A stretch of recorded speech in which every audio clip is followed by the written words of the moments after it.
like to acknowledge all the co-authors without whom this work wouldn't be possible, and of course MPRB, thank you so much for this support. Alright, so we all know that the high latitudinal habitats will face vulnerability to oceanification. That's mostly because the fastest rates that are contributing to the widespread oceanification. And as a result, ecosystems will be actually undergoing systematic and broad ecosystem changes in the following decades. But in fact, some reports already say that significant biological, physiological, and geochemical thresholds have already been surpassed. And despite knowing all this, that how much the extent of the changes we're going to see in the following decades, and in fact how much we are already seeing, we have very little understanding of the current status of the most sensitive species in these high latitudinal habitats. One of the most sensitive species are for sure pteropods. Those are shelled pelagic snails, part of zooplankton components. They're essential food component variety of fish, predominantly juvenile pink salmon, cod, herring, mackerel, sablefish, name it really. And really important for transferring the energy up the hydrotrophic levels. Now, from the oceanification point of view, they have shells that are made of calcium carbonate and more of aragonite, which is the more soluble form of calcium carbonate. And what happens under the OA exposure is that basically their shell starts to dissolve, as we can see in here.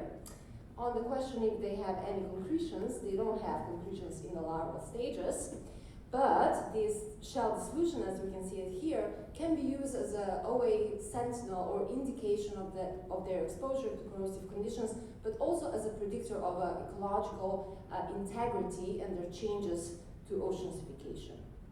Okay, so as you've heard before, this is going to be a comparison between 3 different ocean basins. And if you want to do that, you really need to have some framework for assessing biological vulnerability.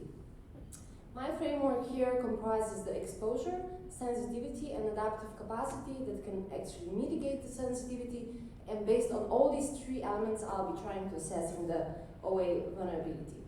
So when we're talking about the exposure, we really need to understand physical-chemical characterization of the habitat, also the natural variability, and also climate change projections to see what sort of like future scenarios will be impacting the species. On the sensitivity level, we have to look at the cellular physiological responses, something that leads to the population level responses later on the species level. It's really useful if we are focusing on the most sensitive processes. So we know, for example, shell dissolution classification are one of those processes, bottlenecks that can impact population level responses, and we have to put that in a life stage context, right?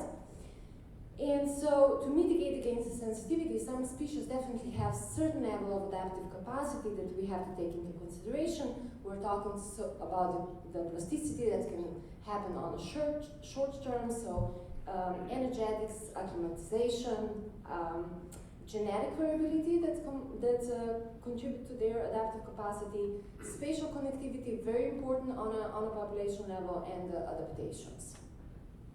Okay, so what were our working elements in assessing biovulnerability in these 2 different ocean basins? So we are in the Gulf of Alaska in here, in the Bering Sea, and in the Canadian Beaufort Sea in here. So we had exposure characterized, so physical chemical conditions, and mostly putting it in the context of seasonal variability. In terms of sensitivity, we were measuring the pteropod shell dissolution, pteropod shell density, and put it in the life history context. And on the adaptive side, we were basically looking at the genetic variability and the spatial connectivity. We didn't have all the elements yet present for all 3 different ocean basins, but we are working towards that at the moment. We think we have sufficient to at least starting to do this bioassessment. Okay, so let's go into the Gulf of Alaska and the exposure in there. You've seen already from Dinhari's model, the spatial model output here for the Gulf of Alaska. And, all right, let's go back. So here we have Cook Inlet and Prince William Sound in here, and color bar indicates aragonite saturation state, so how corrosive the conditions really are. And as you can see here, we have a huge OA spot in this wider Gulf of Alaska in the spring, indicating basically corrosive conditions, so low OA conditions. Pay attention that in these coastal estuaries we have low corrosive conditions as well. What this spatial map doesn't show us is the vertical profile of the waters. These are based on the observations from P16, and what's seen here are these steep vertical gradients that go from the west to the east. And we have undersaturation present in the upper 50 meters on the west side of the Gulf of Alaska, and in the upper 100 to 150 meters on the east side of the Gulf of Alaska. So considering this, western side of the Gulf of Alaska is definitely going to be much more vulnerable to ocean acidification. That said, these vertical conditions are actually infringing in the habitat of the pelagic calcifiers already. So we can start talking about reduced habitat suitability for these pelagic calcifiers already. So this is not the case of future scenarios or in the near decades, this is happening already.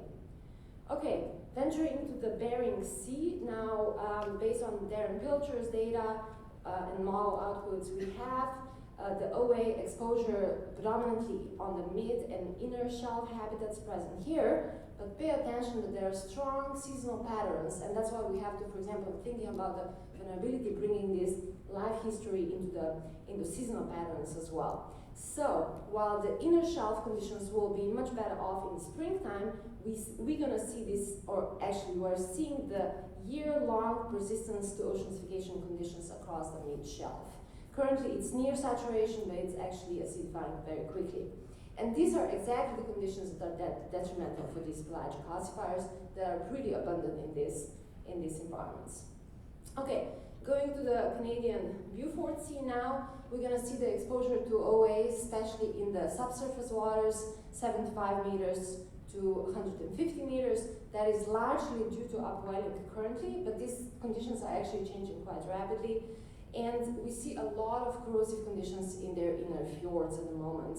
Seasonally, we can see this transition from spring to summer in here, so seasonally prolonged undersaturated conditions, which makes the Beaufort Sea actually very, very vulnerable to ocean acidification. Okay, we've done the exposure, now let's go to sensitivity. So we're gonna be tracking pteropod shell dissolution. First, we're gonna start in the Gulf of Alaska. So what we see in here, that pteropods are already dissolving in the Gulf of Alaska. And that's mostly in the western part of Gulf of Alaska in the springtime, where basically the shell dissolution is overlapping with the low aragonite saturation state. So more corrosive conditions, more pteropod shell dissolution we're gonna see in these red boxes indicated here. The same situation, but a bit less in comparison, noticeable also in the Bering Sea. We start seeing some presence of shell dissolution in the inner to mid shelf, but less so in the mid to outer shelf. And again, the pteropod shell dissolution is basically overlapping with lower OA conditions.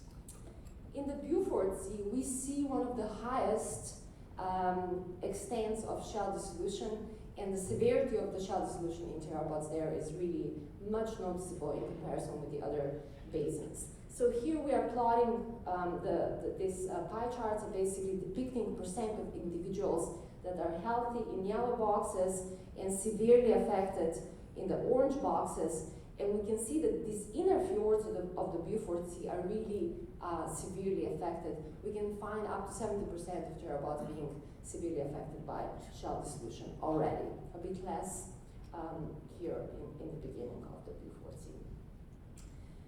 Okay, so trying to think about the adaptive capacity, we've done some pteropod phylogenetics in here.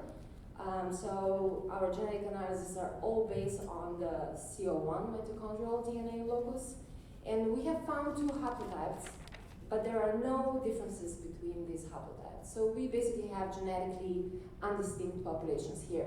And what that means is that we cannot really expect any adaptive capacity based on these results. So when we are thinking about the adaptive capacity, genetic variability is definitely not a factor that will contribute to this. On the other hand, the spatial connectivity here might be a potential mitigation strategy. So this is a model output produced by Al Herman and is basically run with the particle trackings. These particles actually behave as pteropods, and we have run them for 280 days. So the green box here indicates where we have started the runs. And as you can see here, and this is basically the time of retention of these pteropods in the system. So starting from here, pteropods spend first 2 or 3 months here in the southern part of Gulf of Alaska, and then are advected, or they start venturing into these more coastal regions, and then coming back in the later life stages. So basically, pteropod supply to Gulf of Alaska is all via northwards advection. And what we see here is very high spatial connectivity in these habitats. So one would think that that is a really good mitigation strategy because it's a constant supply of new pteropods. So if you have an affected pteropod, you might potentially replace it by the new recently spawned pteropod from more southern region. But there's a catch here because these early life stages in here actually originate in the OA spot. So they have already been severely affected by ocean acidification in the southern parts, and we might see a massive mortality in the larva stages even before they actually get supplied to the more northern regions. So this pattern here, when we are now examining it in the seasonal context, might actually counteract their mitigation capacity. Another thing that we have actually considered was shell density. Initially, I was thinking about that as a sensitivity, but now I'm thinking about it as an adaptive capacity. We have juveniles and adult shells of pteropods in here, and by the color, you'll see that juveniles are actually making much denser shells in comparison with the adults. That is because juveniles are actually spawned in conditions of low OA conditions, and they need strong shells in order to survive these conditions. But as adults, they basically can afford not to have such strong shells, and they start lowering the shell density. And that is an adaptation to this environment because it represents energetically less demanding processes. Okay, so now we'll try to take a look across all these different ocean basins. Basically, the conditions that can trigger biological effects are already found in the vertical habitats of these pelagic calcifiers. And the problem is that the seasonal patterns of low ocean acidification are the most pronounced during the springtime, and that overlaps with their major spawning events. And so that is a real danger if you're going to have those mismatch between the spawning and the worst OA conditions. We also know that these conditions are changing here with one of the fastest rates globally, so the pelagic calcifiers might really face uncertain sustainability in here. In terms of biological responses, we now start seeing the dissolution in all ocean basins, but there are differences. The most obviously affected ocean basin was the Beaufort Sea, a bit less in the western Gulf of Alaska, and much less in the Bering Mid-Shelf. But what we have found out is that early life stages are definitely the most sensitive, and we have to put that in the life history context. But the problem is if you have affected the larval stages, you're going to start facing massive mortality, and that's going to have a huge population effect down the line. Okay, so in terms of future research, I think we start understanding the vulnerability elements, but we definitely have to invest more into understanding their adaptive capacity in order to have a more accurate representation of their sustainability. Given that some fish are highly dependent on these pteropods, we have to start evaluating the predator-prey interaction. And it's not just pteropods, there are other benthic calcifiers. In general, we know that the calcifiers will be one of the most affected OA species. So focusing on other benthic calcifiers with similar biological thresholds, I think it's the next step because of these low OA conditions in the benthos. And the last point I wanted to make here is it's not all just biological. There are also important biogeochemical implications. We see increased dissolution, we see reduced classification, and that's going to massively reduce the biological climate. So we need to start investing to what extent these waters will be able to absorb the CO2 in the future. All right, thank you so much.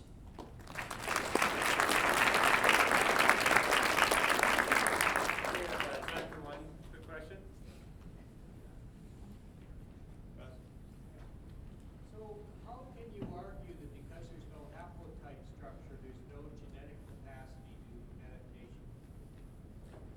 that is just one of the elements. So genetic variability doesn't show much variability to support that there will be occurrence of the cryptic species, anything that would facilitate their adaptive capacity. But there are, of course, other elements that we haven't considered. That's why I've put them on a future research agenda. So, of course, we have to consider many other elements. But from what we have considered so far, we haven't seen much in that respect. So just on that unit.